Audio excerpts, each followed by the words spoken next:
Halo bos, balik lagi bareng aku, Berio WB, dan kita masih bersama Zona Kriminal. Ada satu tempat di Sumatera, jauh dari sinyal, jauh dari suara kota, dan jauh dari apa yang kita sebut kehidupan normal. Di sanalah hidup sekelompok orang yang sering kita dengar, tapi jarang kita pahami, suku anak dalam. Dulu mereka dikenal sebagai orang rimba.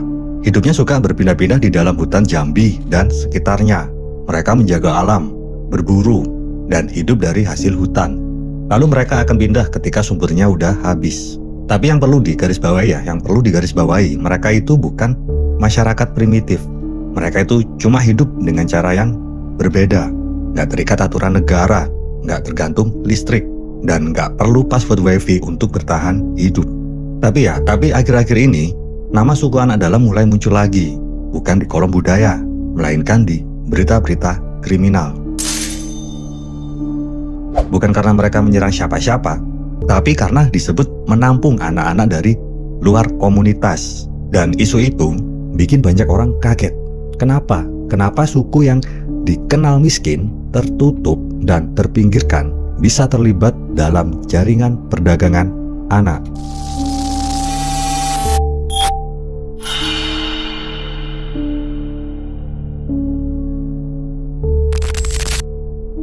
Kita mulai dari hal dasar dulu. Suku anak dalam atau SAD tinggal di wilayah hutan Jambi, di wilayah sebagian Sumatera Selatan. Jumlah populasi mereka itu nggak besar, tapi kehidupannya itu sangat-sangat bergantung pada alam. Mereka punya aturan adat sendiri, bahasa sendiri, dan sistem sosial yang tertutup dari dunia luar. Masalahnya mulai muncul ketika hutan mereka dirampas secara perlahan-lahan. Kebunan sawit, industri kayu, dan proyek-proyek besar yang mulai masuk. Rumah mereka banyak yang tergusur, bahkan sampai hilang. Makanan mereka berkurang, dan tanah adat berubah jadi barisan kelapa sawit yang tak berujung. Akhirnya dari situ, mereka jadi kelompok yang hidup dalam kemiskinan ekstrim. Parah bos, ngeri. Bukan karena mereka malas, tapi karena mereka kehilangan ruang untuk hidup. Banyak yang akhirnya tinggal di pinggiran jalan lintas, berharap bantuan atau menjual hasil hutan yang seadanya. Dan disitulah awal dari kerentanan sosial yang semakin melebar. Kehidupan yang dulu serba mandiri mendadak berubah. Mereka mulai mengenal harga, utang, dan transaksi. Tapi sayangnya mereka itu belum mengenal konsep nilai ekonomi modern. Jadi bayangkan kamu seumur-umur hidup di hutan. Lalu tiba-tiba dunia luar datang, membawa uang dan janji. Kamu nggak tahu mana yang benar-benar tulus dan mana yang jebakan. Yang kamu tahu itu cuma asal bisa bertahan, aku mau. Nah akhirnya disitulah pintu masalah terbuka lebar. SAD yang mulai berinteraksi dengan orang desa, tengkulak, oknum perusahaan, sampai orang-orang kota yang mengakui yayasan. Dan dari titik inilah benih-benih eksploitasi mulai tumbuh.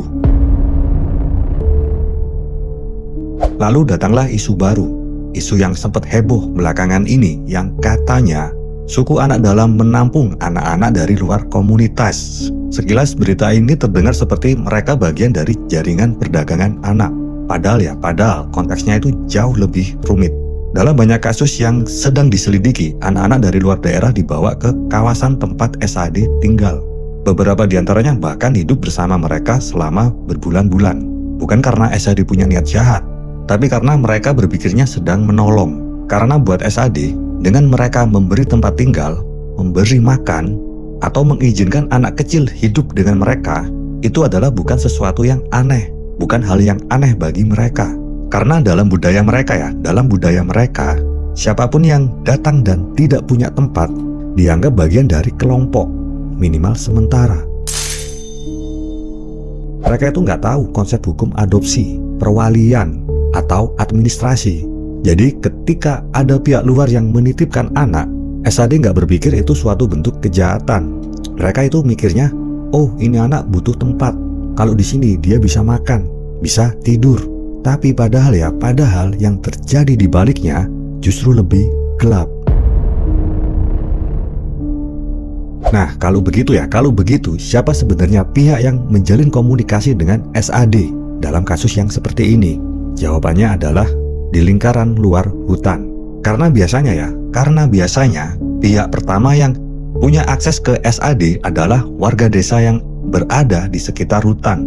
Mereka sudah biasa jadi perantara, seperti membeli hasil hutan, menawarkan barang, atau membawakan bantuan. Nah, akhirnya ketika muncul pihak luar, entah itu oknum yayasan, pencari tenaga kerja, atau pemberi donasi, mereka biasanya lewat jalur perantara lokal ini. Jadi skenario-nya bisa begini ya, orang kota atau jaringan perdagangan mencari tempat persembunyian yang aman dan sulit dijangkau. Lalu mereka menemukan komunitas yang tertutup dan jauh dari pantauan, seperti SAD ini. Dan dengan bantuan perantara lokal, mereka membawa anak-anak dari luar untuk dititipkan sementara. Bisa jadi dengan alasan kemanusiaan, bisa juga dengan janji bantuan bahan makanan. Dan SAD yang terbiasa menerima tamu tanpa curiga, menganggap itu bagian dari tolong-menolong. Padahal mereka dengan tanpa sadar dijadikan tameng. Nah, ketika aparat datang dan menemukan anak-anak itu di pemukiman SAD, media langsung menyebut suku anak dalam terlibat. Padahal sebenarnya mereka itu hanyalah penampung yang dimanfaatkan. Nah, jadi kalau kamu lihat polanya, ini tuh bukan sekedar kriminalitas biasa. Ini juga bisa disebut sebagai eksploitasi berlapis. Pertama, SAD dieksploitasi secara ekonomi.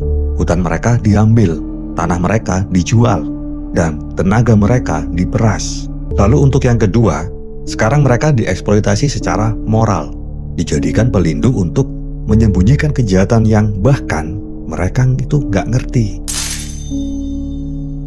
Dan ironisnya, mereka jadi bagian yang paling mudah untuk disalahkan karena mereka itu nggak punya kekuatan untuk membela diri di depan hukum atau media. Dan kamu tahu apa yang paling tragis? SAD sebenarnya jadi korban sebanyak 2 kali. Dikorbankan oleh sistem ekonomi, lalu diseret oleh sistem kriminal yang bahkan mereka nggak paham. Jadi kalau mau jujur, fenomena ini bukan tentang suku pedalaman yang jahat. Ini tentang rantai panjang kemiskinan, ketimpangan, dan manipulasi sosial. Selama hutan mereka terus-terusan ditebang, selama akses pendidikan dan informasi mereka minim, selama itu pula mereka akan tetap jadi target empuk bagi siapapun yang ingin bersembunyi di balik ketidaktahuan mereka. SAD itu bukan pusat masalah. Mereka adalah cermin dari kelalaian kita, negara, lembaga sosial, dan masyarakat modern yang terlalu sibuk bicara pembangunan, tapi lupa menengok siapa yang dikorbankan demi itu semua. Hutan Sumatera itu luas, dan di balik rindangnya pepohonan, mungkin masih ada anak-anak yang disembunyikan dari dunia. Bukan karena mereka yang ingin bersembunyi, tapi karena dunia sendiri yang nggak mau melihat. Suku anak dalam bukan penjahat. Mereka itu cuma bagian dari cerita yang panjang tentang bagaimana manusia modern yang seringkali menutupi dosanya dengan wajah orang-orang yang nggak pernah paham apa-apa. Aku Berio WB.